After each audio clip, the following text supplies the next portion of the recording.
No, absolutely not. The billboard needs to be up before Christmas Eve or the deal's off. I weave through traffic and salt trucks on Butler Street, phone pressed to my ear, searching for Bishop books. I don't care if they have to work overnight. Gunner Stagg's face sells shoes, and damn it! The city bus blocks my view of the street numbers. According to my map app, which I'm definitely not looking at while driving, the bookstore should be right here. And they better still have that book because my mother has been not so subtly hinting about wanting the unauthorized biography of Noah Wiley for weeks. Listen, I have to call you back. I end the call without waiting for a response, finally spotting the blue awning with Bishop Books in silver script. As I parallel park, my phone buzzes, Rachel. Before you start, I already got Mom's gift. I fumble with my seatbelt. I'm literally about to walk into the store to pick it up. Brian, my sister's voice has that tone she uses when she thinks I'm being ridiculous.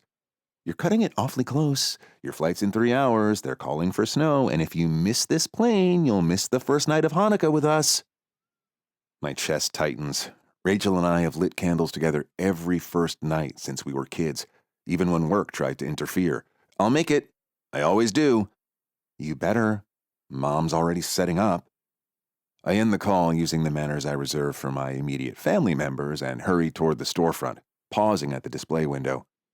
It's divided diagonally, one half arranged with gleaming menorahs and dreidels, the other with tiny Christmas trees and stockings. Tasteful. Inclusive. A burst of children's laughter draws my attention away from the display. Through the glass, I see about a dozen kids seated in a half circle on the floor. They're completely captivated by the woman reading to them from an oversized picture book. Even from here, I can tell she's gorgeous. All curves, dark curls, and animated expressions as she reads.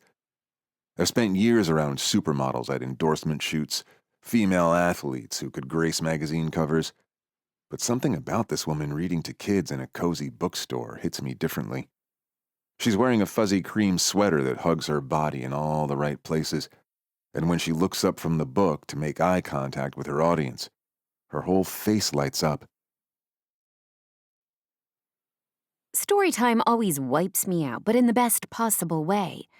I stack the last few abandoned picture books on their shelf and roll my neck, grateful that most of my regulars arrived early today to finish their shopping before the snow.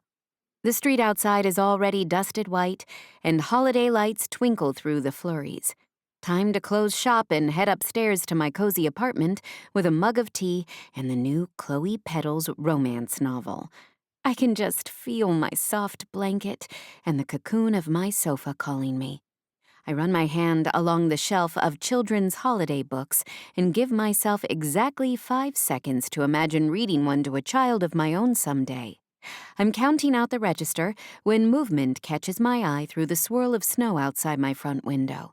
A man in an expensive coat paces next to an electric car, gesturing wildly with one hand while holding a phone to his ear with the other. Through the heavy flakes, his tall figure cuts an impressive silhouette. All long legs and broad shoulders in that perfectly tailored coat. Even in his agitation, there's something magnetic about the way he moves. Powerful. I recognize him as the distractingly handsome older guy from earlier, Brian Klein, whose fingers zinged against mine when I handed him his credit card. Older is probably an insulting term, but he's older than me in all the best ways. If I were reading one of those romance novels, I might say Brian Klein is a silver fox. Gray streaks in his hair, flecks in that perfectly groomed stubble, a carefully tailored suit. He kicks one of the tires and immediately winces, shaking his fancy shoe. Even through the glass, I can read the curse words on his lips. I shouldn't get involved. I should finish closing up and head upstairs, but I can't tear my eyes away from him. Earlier, I tried to be professional and not stare. But now I soak in the sharp line of his jaw, the way his dark hair curls slightly at his collar, and the snow adding white to the sexy speckles on his head.